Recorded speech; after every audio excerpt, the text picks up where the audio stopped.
Hey, what's happening, family? Back again with Real Talk. Just want to let y'all know, coming back live, excited to hear, see how y'all doing. Touching again on the last part for the hustler's ambition, the heart of a hustler. Just want to let y'all know we're going to do some recaps and some follow-up. It's going to run through because this is the last segment of the hustler's ambition for a while. We're going to touch on some other topics here in the next week or so. But to add to the finishing touches to the hustler's ambition, the main ingredients to the hustler's ambition, you got to trust in God. In Proverbs 3:5, it said, lean not to our own understanding, acknowledge him in all the ways, and he's going to direct your path. Can you imagine being led by God on what business deals to get involved with, what amount of money to invest in a business deal?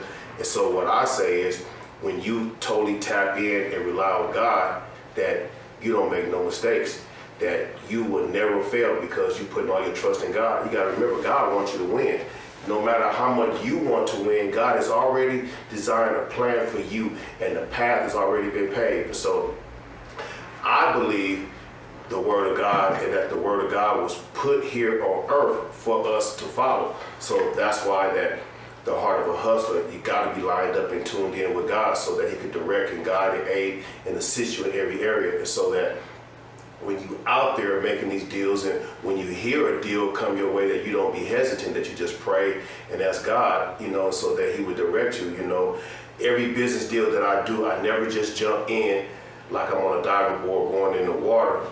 I always look at it, think about it, and then pray and ask God. Tell God, not my will, but your will. If it's your will for me to be involved in this, or if it's for me to purchase a property or an automobile that I'm going to flip, no matter what it is, how big or how small, if it got to do with my sneaker line, I always pray and ask God, is this something that he wants me involved in? And so if I get involved in it, and I prayed and took it to him first, no matter how it do, I'm not going to be worried about it. I may get involved in a business and it takes its time taking off, because no business is going to take off like a rocket. It's going to take time for you to study it, to get it together, massage it, and put some time in it for it to grow. So I don't be worried about in the beginning, before I get my harvest, I'm out planting seeds, and I know that I'm going to get my harvest off those seeds because I took it to God. And so that because I took it to God and he allowed me to get involved in it, I know in due time that that business is going to take off and do numbers that it was intended to do. So that's why for me that I believe that God has to be the center of everything. And in the meantime, while you still work in the process of that, here's the part of the heart of a hustler. You should have other revenue streams that you're working on. Just don't put your heart and mind in on one, because while that one is not doing the numbers that you needed to do, you may get stuck. You may want to give up. You're going to get impatient because you rely on that one revenue stream. That's why you need multiple revenue streams. And that's where this whole concept came from, because my pastor taught that message, like I told y'all in the earlier stages, multiple revenue streams. You got to have multiple revenue streams, because when one ain't going, you got another one going, then you got another one going. That's the heart of a hustler. You can't think that you're a hustler when you only got one revenue stream going, because that's not being a player, you know what I mean? And I believe that a player should be able to play multiple games in that field. So when you step in that park, you're able to hit a home run. You're not just going to be up there swinging and striking out, that you have actually been a part of training day. So when game day comes, you're ready to take the ball and you run the run. You're going to accumulate yards because you're going for a touchdown, you know what I mean? And once that touchdown comes, what's going to happen? You're ready for the field goal. These are all the things that you must be putting in place so that you could get yourself on the level of becoming the heart of a hustler. But you gotta have the heart. You gotta be passionate. You gotta believe in yourself. You gotta believe in your product. You gotta put yourself in position so that others will believe in you, and so that you can live a bold and victorious life so that someone else could be a part of your brand. You don't want to just be by yourself, believing in yourself, and you don't even have no followers. You don't got nobody who you're going to market your stuff to. But that's why that your network, you have to go out and network your network so that you can have others involved in what you're doing, so that you just don't believe in yourself. If you could attract others and by becoming a leader, they're going to follow you and help you get to where you need to go. But now remember, everyone ain't going to be a part of your vision, because everyone's not going to believe in you. That's why you have to be selective who you allow in your circle.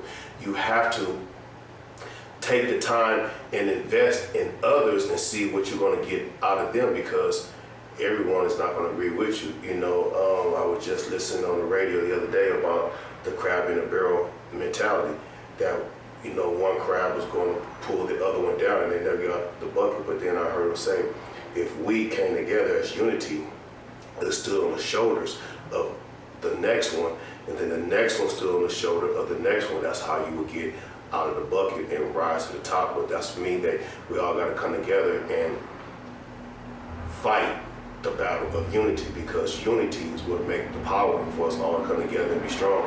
No corporation was built by one man. A corporation is a body of men and women come together that make that corporation thrive and to be strong. And so these are the things that you have to put in position and believe in yourself, and key players that you put on your team that will help you accelerate. But while you're accelerating, you have to make sure that you make a deposit into them. You can never run ahead of them and forget about them.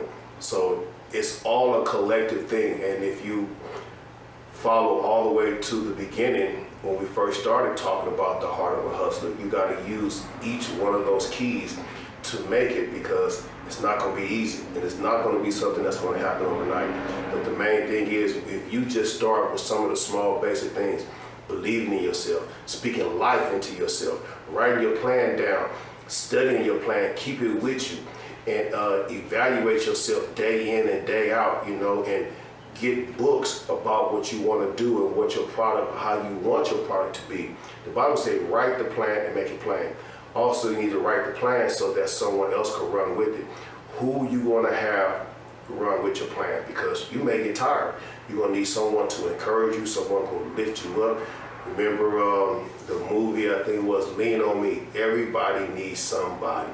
So you got to put all these things together. That's why you just can't go and jump into a business. And once you get that business off the ground, or once you get that business going, you must stay consistent. The Bible says the hand of the diligent is made rich.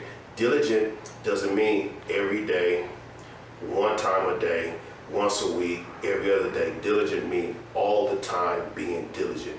This is your product. You got to believe in it in order for somebody else to believe in it. And if somebody else want to believe in it, they got to see how diligent that you are in your own business. Most of the time, we get a business, we come to that business when we want to. We're not open and operating at normal business hours. We're not being diligent or efficient with it. That's why the business don't survive. But I guarantee you, if you go 100% in that business and then go past that 100%, what my pastor called going the extra mile, that's when that business is going to give you back what you're looking forward to. So like I said, we just wanted to tap in real quick and to let y'all know that we didn't forget about y'all, that we're right now working on the next taping. I'm not going to let y'all know what it is, because I want y'all to be anxious and be waiting to hear what we're going to be talking about. But I guarantee you it's going to be some good meat, and you're going to be able to savor the taste, because that's what these things is all about. Real talk, something real that's going to motivate you, that's something that's going to inspire you, something that hopefully is going to change your life. And watch this, not just your life, but for generations and generations to come, because we want to start coming together as one, being a body with unity, and go and march together and make sure that every household, every neighborhood, every community create their own business, and that they be strong in that business, and we start taking back our neighborhoods and our communities and learning how to buy buildings, properties, storefronts, and putting our own ideals and putting our kids in there, our grandkids, so that that business will thrive and go for generations and generations, like we talked about before. The Hunts, Del Monte, Nestle. Let's get some of those in our family, but it's only gonna come from you being sincere with yourself, being motivated, being true to yourself, and loving and believing in what you talk about. So you gotta make sure that you stay on deck and stay on point, but for me and what I believe, you gotta put God first. My pastor says life go better when you put God first, and I totally believe that in my heart, and I put God first in every area of my life, and that's why that I'm here, want to spread it to you, because I promised God if I was able to get what I was after, that I wouldn't be a hoarder, that I'd be a distribution center. So now I'm at the point where I want to start dispersing what I've learned, and so that I can share it with y'all, so that y'all could get on another level, and we all go to another level. So I want to say thank you again for tuning in.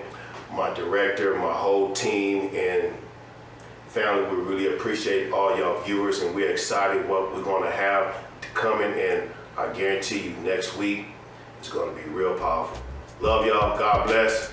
Peace.